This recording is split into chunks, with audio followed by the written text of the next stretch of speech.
Hello everyone, and welcome back to Terrifying Bedtime Tales. I know many of you use these videos to fall asleep, so before you drift off, I'd love it if you could leave a comment letting me know where you're listening from around the world. Also, don't forget to like and subscribe if you're enjoying this video. The rain hadn't stopped for days. When Lucas took the wrong turn on his hike through the forest, he thought it was just another mistake until he found the cabin. It was old, forgotten, and covered in moss, hidden deep within the trees. But there was something about it that felt wrong. The door creaked open with a sound that sent a chill down his spine, and inside, the air was thick with dust and the scent of something long dead. On the floor, beneath a rotting rug, was a journal filled with frantic writings that ended with the same warning: never stay after dark. The rain had been falling relentlessly for hours, drumming against the leaves in a steady rhythm that echoed through the dense, shadowed forest. Mark had been hiking for what felt like days, though in reality, it had only been a few hours since he had started his trek. The trail was supposed to be well-marked, a popular path for those seeking solitude, but the storm had obliterated any signs of direction. The path had long since disappeared under layers of wet, slippery mud, and Mark could hardly see a few feet in front of him through the torrential downpour. He checked his watch. 5:45 p.m. It was getting late, and the sky was already dimming to a dreary twilight, the forest becoming even more oppressive with the weight of the storm. His heart beat faster. He was lost. The wind howled through the trees, bending branches and shaking the foliage above him. The tall trunks of ancient pine trees rose like dark sentinels on either side, and the forest floor, once familiar, was now alien and treacherous. Mark stumbled as he pushed forward, mud sucking at his boots. The sound of his own breathing was drowned by the rain and wind. He had come to this forest to clear his head, to get away from the noise of the city and the crushing weight of his responsibilities. But now it was the forest that was closing in on him. There was no sign of the trail, no shelter to be found. The only thing he could see in the storm was an endless stretch of trees, all seeming to bend inward like they were watching him. "Focus," Mark muttered to himself, his voice lost in the roar of the storm. "Just keep moving. You'll find shelter. It's only a little further." A flicker of movement caught his eye. Mark froze. He thought he saw something, a figure, or perhaps a shadow, just beyond the trees, half hidden by the mist. His heart skipped a beat. The adrenaline surged, his instincts screaming for him to flee. But the thought of getting even further lost was more terrifying than whatever had moved in the woods. "Hello," he called, his voice shaking with both fear and the cold. "Is someone there?" No response. A moment passed, then another. Mark strained his eyes, peering through the rain and the fog, but there was nothing. He stood in place for several seconds, wondering if it had just been his imagination, or if the storm was beginning to get to him. He turned to continue walking, but froze again when he heard it. A soft rustle. It came from behind him. The sound was faint, like someone or something moving through the underbrush just out of view. His heart hammered in his chest. His hands trembled as he gripped the straps of his backpack, trying to steady himself. The chill of the rain soaked through his jacket, but it wasn't the cold that made his skin crawl. It was the feeling that he was being watched.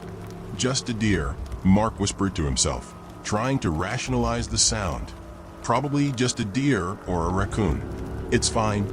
But the forest was no longer familiar. The sounds around him seemed too deliberate, too human. His footsteps became heavier, more cautious, as he tried to move quietly. The last thing he needed was to be followed by something he couldn't see. Minutes passed like hours. The storm only intensified, and Mark found himself slipping and sliding through the mud, desperate for any sign of a path, any marker that might indicate a way out. He was beginning to wonder if he was walking in circles when he saw it. A cabin. The dilapidated structure appeared through the veil of rain like a ghost from another time. It stood at the edge of the clearing, surrounded by overgrown grass and vines, its wooden walls weathered and darkened by years of neglect. Mark's breath caught in his throat. relief flooding through him. A place to stay for the night, some semblance of shelter. Without hesitation, he hurried toward it, his legs heavy from exhaustion. The rain pounded against the roof of the cabin as he reached the door. It creaked loudly when he tried to push it open, but it gave way, revealing a dimly lit interior. The smell hit him immediately, musty and damp, mixed with something else, something metallic. Mark's nose wrinkled, but he didn't have the energy to care. He stepped inside, pulling the door closed behind him. The air inside was stale, the floorboards groaning under his weight. "Hello," Mark called out, his voice echoing through the empty space. "Is anyone here?" There was no response, only the soft pattering of rain on the roof and the occasional creak of the house. Mark turned on his flashlight, the beam cutting through the darkness. The cabin looked abandoned, old furniture covered in dust, rotting wood, and a fireplace that hadn't been used in years. The walls were bare, except for faded scratches and markings that he couldn't quite make out. He set down his backpack and took off his wet jacket, draping it over a nearby chair. The warmth of the cabin was a welcome relief, even if it was slightly damp. He sat down on the old couch, wiping the water from his face. But something felt off. Mark couldn't shake the feeling that he wasn't alone. He stood up quickly, scanning the room. The beam of his flashlight flickered over a few scattered books, a broken mirror, and an overturned chair. Everything looked untouched by time, as though it had been abandoned in haste. But there was something about the silence that unnerved him. "Get a grip," he muttered, trying to calm himself. "It's just a cabin." But as he turned to check the small hallway leading to what seemed like a kitchen, he froze. A figure stood in the doorway. For a moment, Mark's mind couldn't process what he was seeing. The figure was thin, wearing dark, ragged clothes that hung loosely from its frame. Its face was obscured by a hood, but the sense of presence was undeniable. Mark's heart raced. He tried to speak, but his voice caught in his throat. The figure didn't move. It simply stared, unmoving, as the wind howled louder outside. "Who are you?" Mark finally managed to choke out, his voice barely a whisper. "What do you want?" The figure did not respond. A cold chill filled the room, more than just the natural chill from the rain. Mark's breath came in short bursts, his chest tightening with fear. Then, without warning, the figure turned and stepped back into the shadows of the hallway. Mark stood frozen. His instincts screamed at him to run, to flee from whatever was in the house, but he couldn't move. His feet felt glued to the floor, his body numb. The only sound now was the pounding of the rain. Then came the scratching. It started as a faint sound, a soft scraping noise, like fingernails dragging across wood. Mark's breath caught in his throat. It was coming from the hallway, the same hallway the figure had disappeared into. Scratch, scratch, scratch. Mark's mind raced, but his body remained still.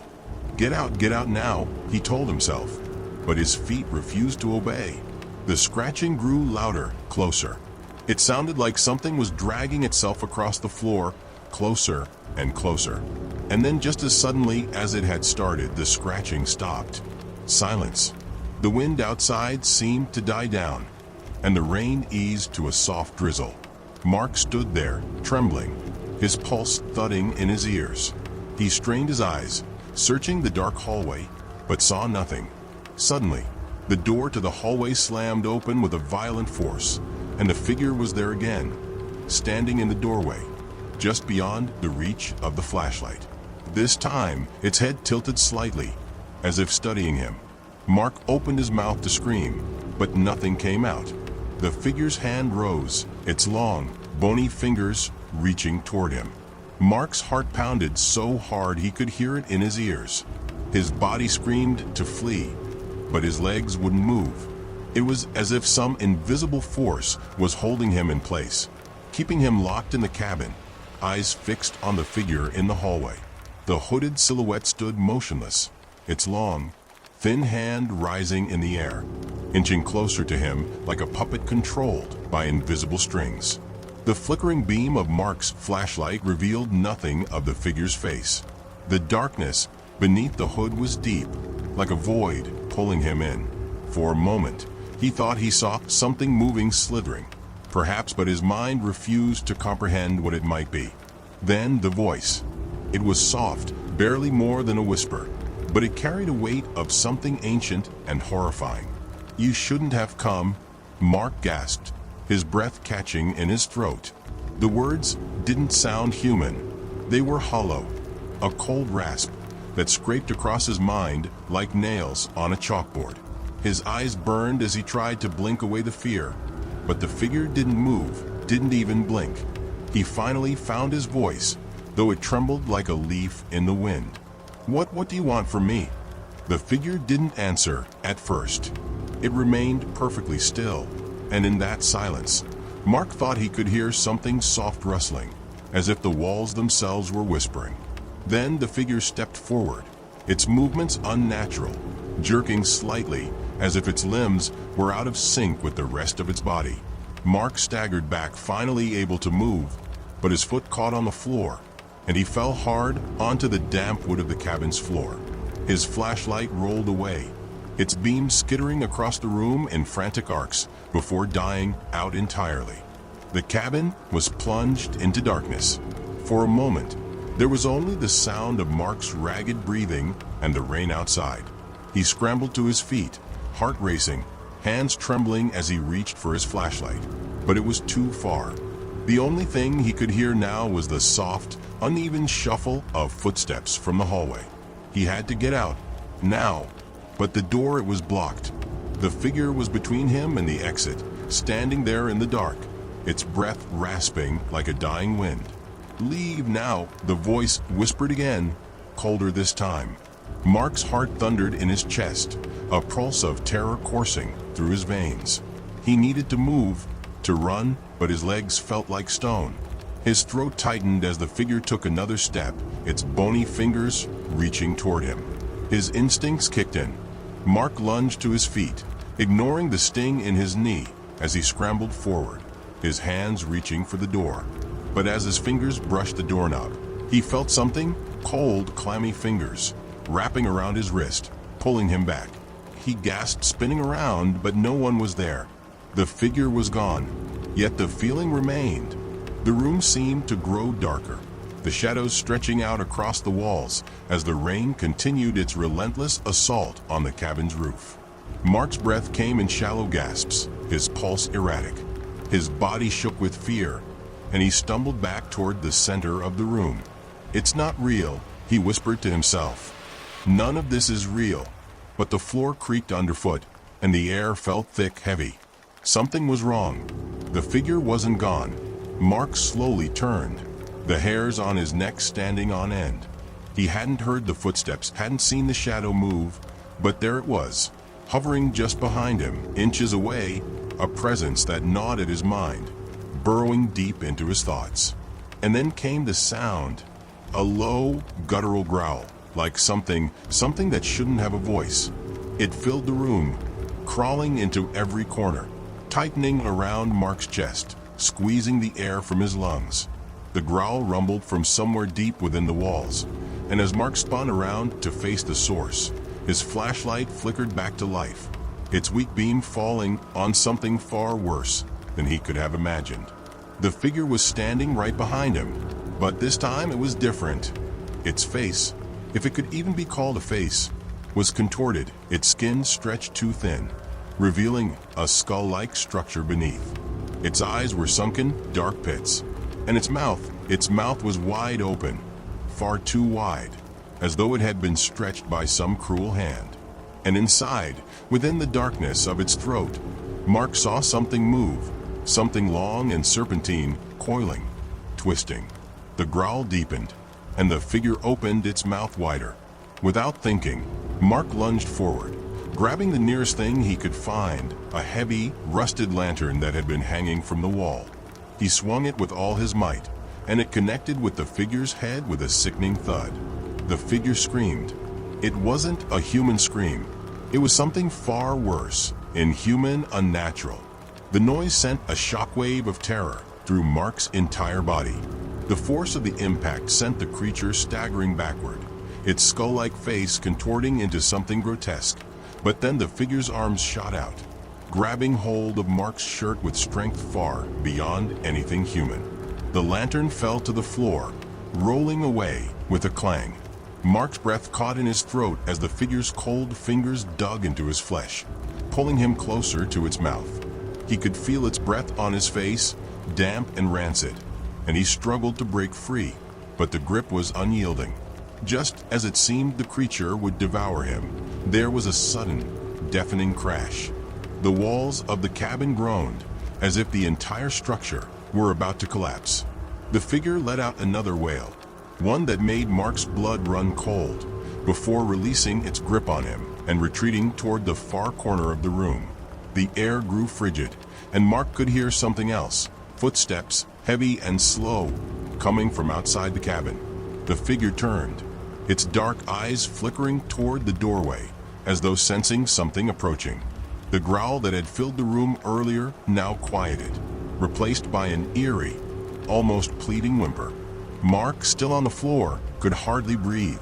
He pressed himself into the corner, terrified that if he moved even a muscle, the figure would strike again.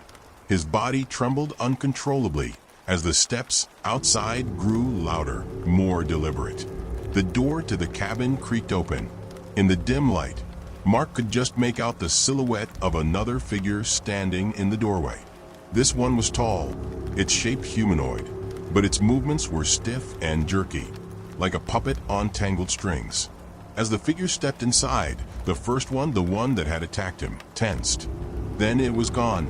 The second figure stepped forward, and Mark could hear the whispers, soft and broken, like broken glass skittering across the floor. He is not the one. Mark didn't wait to hear more. His survival instincts kicked in, and he bolted for the door. The storm raged outside, but Mark didn't care.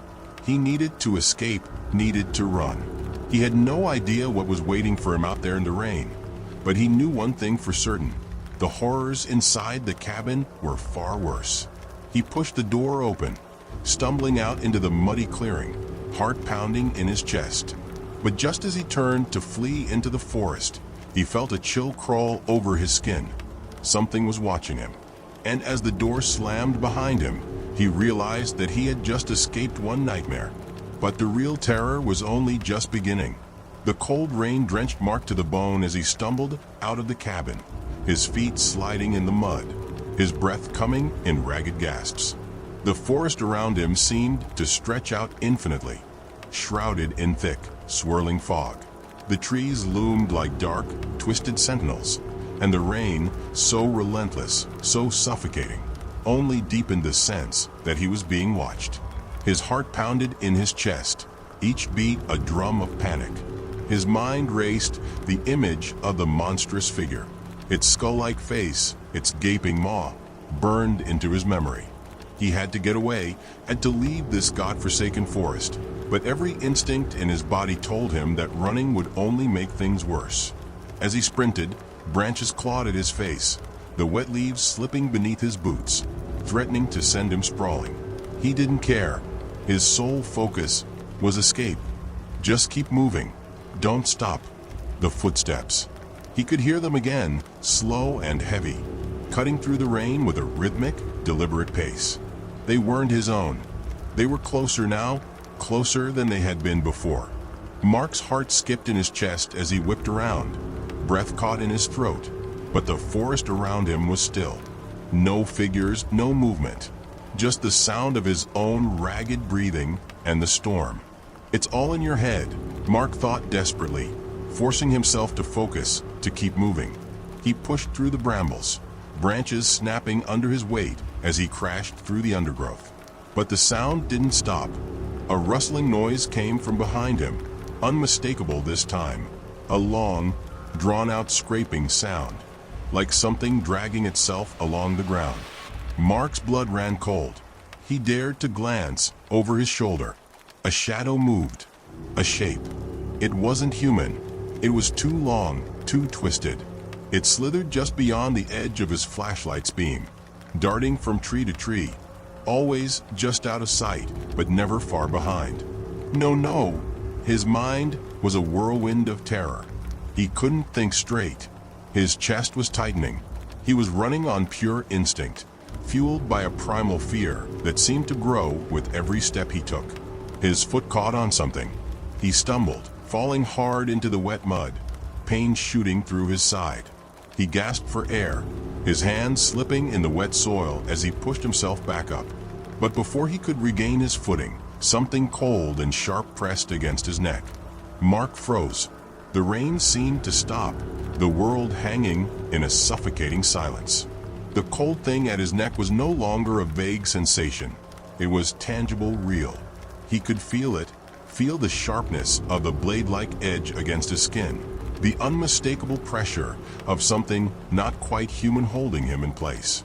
Then a voice, soft, low, yet somehow familiar. "Running won't help you." The words dripped with malice, each syllable filled with venom. Mark's breath hitched. He tried to turn his head to see who it was, but the thing behind him wasn't giving him a chance. He felt its presence, looming like an ancient, deathless creature. The air around him seemed to grow colder, the very atmosphere damp and suffocating. Then, just as quickly as it had appeared, the pressure on his neck was gone. Mark whipped around, heart racing, but there was nothing there. The trees swayed in the storm, the wind whispering through the leaves. He was alone, or at least he thought he was. A shriek pierced the air. It was high-pitched and feral, unlike anything human.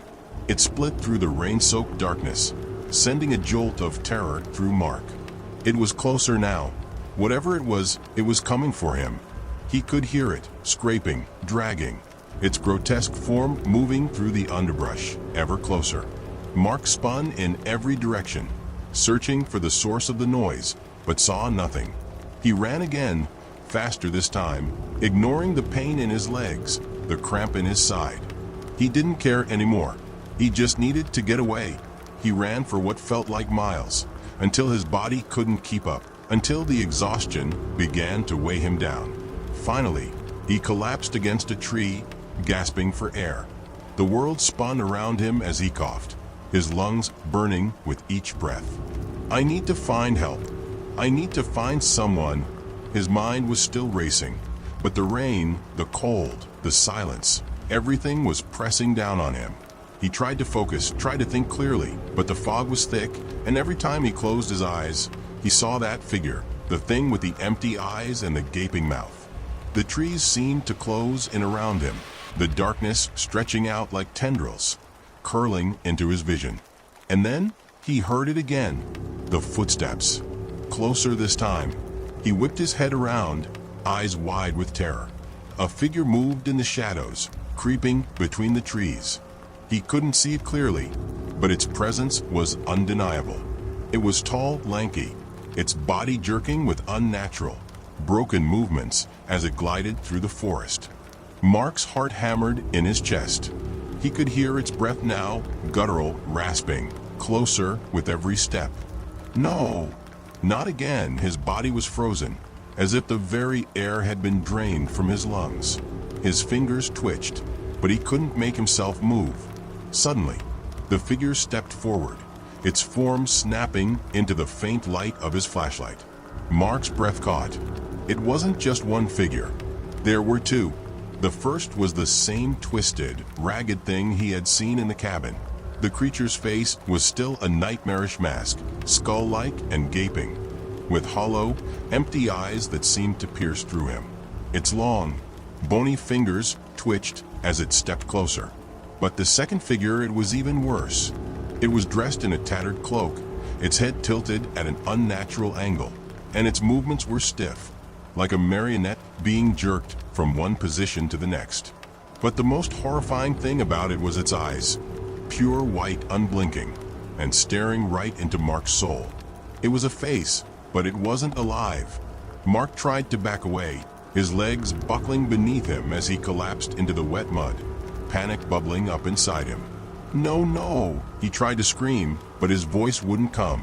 The creatures were closing in, their footsteps soft and deliberate, echoing in the night. "You should have never come here," a voice croaked, low and guttural, as though from the depths of the earth itself. Mark looked up, his eyes wide with terror, as the creature with the white eyes knelt down before him. It stared at him, its hollow face inches from his own. "This forest is ours." The voice wasn't the same as before. It was deeper, older, like the forest itself was speaking. The first figure, the one with the gaping mouth, reached out toward him, its fingers brushing against Mark's cheek with a cold, clammy touch. "And now you are ours." A sudden scream tore through the night. Mark's own. The darkness closed in around him, and the forest swallowed him whole. Mark's breath was a ragged, choking sound as the forest closed in around him. The trees seemed to lean in, their gnarled branches reaching out like hands, pulling him deeper into the nightmarish abyss. The air was thick, suffocating. He could barely breathe. His body was frozen, caught in the grips of something far beyond his comprehension, something ancient and unstoppable. The creatures moved closer. The first one, the twisted, skull-faced figure, stopped just in front of him, its fingers hovering inches from his cheek. The stench of decay clung to it, and Mark could feel the cold seep into his very bones. The second creature, the one with the white, unblinking eyes, remained crouched beside him, watching, waiting. "You shouldn't have come," it whispered again, its voice like the rustle of dead leaves, a sound that crawled into Mark's ears and settled into his skull. It wasn't just a voice anymore. It was a feeling, an ancient, oppressive weight that seemed to suffocate him from within. Mark's eyes were wide, his body trembling, and all he could think about was escape. But the more he struggled, the more the forest seemed to pull at him, dragging him towards some unseen fate. The creatures were closing in. Their eyes, those empty, soulless eyes, bore into him, and he felt his mind unraveling, his thoughts disintegrating in the face of something far older, far darker than he could understand. "You can't leave," the figure with the hollow eyes spoke again, its voice cold, impossibly deep. "You never could. The forest owns you now." With a sudden, jerking motion, the first figure reached out, its bony hand gripping Mark's arm. The cold of its touch burned like ice, sending a shock through his body, freezing him in place. His vision blurred, and the world around him seemed to tilt, as if the forest itself was alive, its heart pulsing beneath the soil. Mark opened his mouth to scream, but no sound came out. The forest was drowning him, swallowing him whole, as the creatures drew closer, their fingers hovering over him like death itself was just a breath away. And then, with an eerie grinding sound, the ground beneath Mark's feet gave way. It was as if the very earth beneath him was a trap, and he was the prey. He fell. The air rushed past him in a blur of motion, but all he could hear was the pounding of his heart. The shadows swallowed him whole, pulling him deeper into the earth, deeper into the heart of the forest, where no light could reach, where no sound could escape. He hit the ground with a sickening thud, pain lancing through his body. The world was dark, silent, but the silence was worse than the scream. The creatures were gone. Mark lay there, his body bruised and broken, his heart still hammering in his chest. But something had changed. Something deep within him, deep within the forest itself. A soft whisper, so quiet it was almost imperceptible, brushed against his ear. It was the voice again, the one that had haunted him since he first stepped foot in the forest. "Welcome home." A cold chill ran down his spine as his eyes darted around the pitch-black space. He couldn't see anything. The darkness felt thick, like a tangible thing, pressing in from all sides. His breaths came quicker, shallow, as his mind struggled to make sense of what was happening. Then he saw it. The faintest glow, a dim light far in the distance. It flickered like a candle in the wind. Mark, too terrified to do anything else, pushed himself to his feet, his legs shaking beneath him. His body felt weak, disoriented, but the light, he had to reach it. It was his only chance. He staggered toward it, the darkness pressing in on him, closing in around him. His steps were slow, uneven, as though the ground beneath him was shifting, changing, pulling him in different directions. The light grew brighter, closer. Mark's breath quickened, his pulse racing. He was almost there, just a few more steps. The light flickered, and then it vanished.